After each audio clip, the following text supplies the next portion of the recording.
ಈಗೊಂದು interesting story ಬರ್ತಾ ಇದೆ. ಬಿಜಾಪುರದಲ್ಲಿ 24 ವರ್ಷದ ಹಿಂದೆ ನಾಪತ್ತೆಯಾಗಿದ್ದಂತಹ ವ್ಯಕ್ತಿ ಕಾಶಿಯಲ್ಲಿ ಪತ್ತೆಯಾಗಿದ್ದಾರೆ. 24 ವರ್ಷಗಳ ಹಿಂದೆ ನಾಪತ್ತೆಯಾಗಿದ್ದಂತಹ ವ್ಯಕ್ತಿ ಈಗ ಪತ್ತೆಯಾಗಿದ್ದಾರೆ. ಪ್ರಯಾಗರಾಜ್ ಮಹಾಕುಂಭಕ್ಕೆ ತೆರಳಿದ್ದವರಿಗೆ ಈ ವ್ಯಕ್ತಿ ಸಿಕ್ಕಿದ್ದಾರೆ.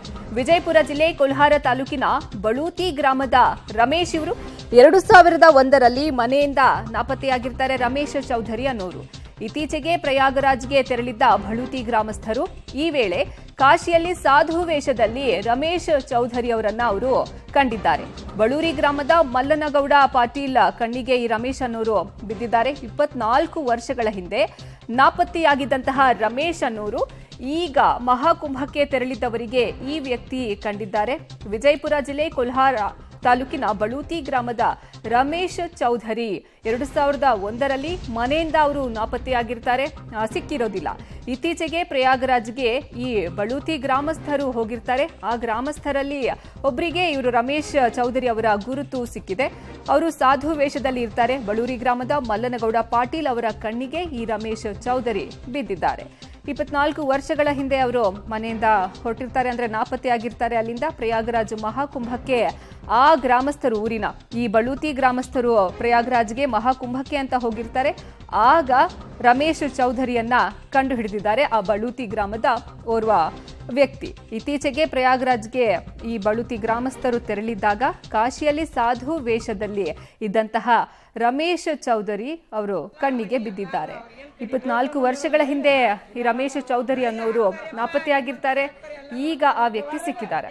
ಈ ಬಗ್ಗೆ ಹೆಚ್ಚಿನ ಮಾಹಿತಿ ನೀಡ್ತಾರೆ ನಮ್ಮ ಪ್ರತಿನಿಧಿ ಪುರುಷೋತ್ತಮ. ಸಂಪರ್ಕಕ್ಕೆ ಸಿಗ್ತಾ ಇದ್ದಾರೆ. ಪುರುಷೋತ್ತಮ, ಈಗ ಬಂದಿದ್ದಾರೆ ಅವರು ಮನೆಗೆ ವಾಪಸ್ಸು, ಹೇಗೆ ಏನ್ ಹೇಳ್ತಿದ್ದಾರೆ ಅವರ ಕುಟುಂಬಸ್ಥರು? ಅವ್ರು ಏನಕ್ಕೆ ನಾಪತ್ತೆಯಾಗಿದ್ರಂತೆ? ಕುಟುಂಬಸ್ಥರಿಗೆ ಸದ್ಯಕ್ಕೆ ಏನು ಅಂತಂದ್ರೆ ಸಂಭ್ರಮ ಮನೆ ಮಾಡಿದೆ ಅಂತ ಹೇಳ್ಬೋದು. ಯಾಕಂತಂದ್ರೆ ಕಳೆದ 24 ವರ್ಷಗಳ ಹಿಂದೆ ಏನು ಒಂದು ರಮೇಶ್ ಚೌಧರಿ ಅಂತಿದ್ದಾರೆ. ಇವರು ಮೂಲತಃ ಏನು ಅಂತಂದ್ರೆ ವಿಜಯಪುರ ಜಿಲ್ಲೆಯ ಕೊಲ್ಹಾರ ತಾಲೂಕಿನ ಬಳೂತಿ ಗ್ರಾಮದವರು. ಇವರು 2001ರಲ್ಲಿ ಏನು ಅಂತಂದ್ರೆ ಮನೆಯಿಂದ ಹೋದಾಗ ನಾಪತ್ತೆಯಾಗಿರ್ತಾರೆ. ಅದಾದ ನಂತರ ಏನು ಅಂತಂದ್ರೆ 24 ವರ್ಷಗಳ ಕಾಲ ಅನೇಕ ಬಾರಿ ಮನೆ ಹೆಸರು ಎಲ್ಲರೂ ಕೂಡ ಏನು ಹುಡುಕಿದ್ರು ಕೂಡ ಸಿಕ್ಕಿರ್ಲಿಲ್ಲ.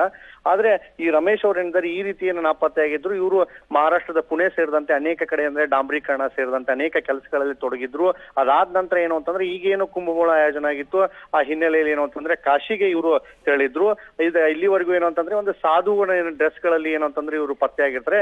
ಅದೇ ರೀತಿ ಏನು ಅಂತಂದ್ರೆ ಈ ಕುಂಭಮೇಳಕ್ಕಾಗಿನೇ ಏನು ಅಂತಂದ್ರೆ ಬಳೂತಿ ಗ್ರಾಮದ ಏನು ಮಲ್ಲನಗೌಡ ಅಂತಿದ್ದಾರೆ ಅವರು ಸೇರಿದಂತೆ ಸ್ನೇಹಿತರು ಎಲ್ಲರೂ ಕೂಡ ಏನು ಅಂತಂದ್ರೆ ಈ ಕುಂಭಮೇಳಕ್ಕೆ ತೆರಳುತ್ತಾರೆ. ಆ ತೆರಳಿದಾಗ ಏನು ಅಂತಂದ್ರೆ ಆ ಕಾಶಿಲಿ ಇವರು ಏನು ರಮೇಶ್ ಇದ್ದಾರೆ, ಇವರು ಕನ್ನಡದಲ್ಲಿ ಮಾತನಾಡಿದಾಗ ಅವ್ರ ಬಗ್ಗೆ ಮಾಹಿತಿ ಪಡೆದಾಗ ಅವರು ಬಳೂತಿಯವರೊಂದಿಗೂ ಮಾಹಿತಿ ಸಿಗುತ್ತೆ. ಆ ಹಿನ್ನೆಲೆಯಲ್ಲಿ ಏನು ಅಂತಂದ್ರೆ ತದನಂತರ ಮನೆಯವರು ಕೂಡ ಅವರೊಂದು ವಿಡಿಯೋ ಕಾಲ್ ಮಾಡಿಸಿ ಮಾತಾಡಿಸಿ ತದನಂತರ ಈಗ ಸಂಪೂರ್ಣವಾಗಿ ಅವ್ರನ್ನ ಬಳೂತಿ ಗ್ರಾಮಕ್ಕೆ ಮಲ್ಲನಗೌಡ ಅವರೇ ಕರ್ಕೊಂಡು ಬಂದು ಮನೆಗೆ ಸೇರಿಸಿದ್ದಾರೆ.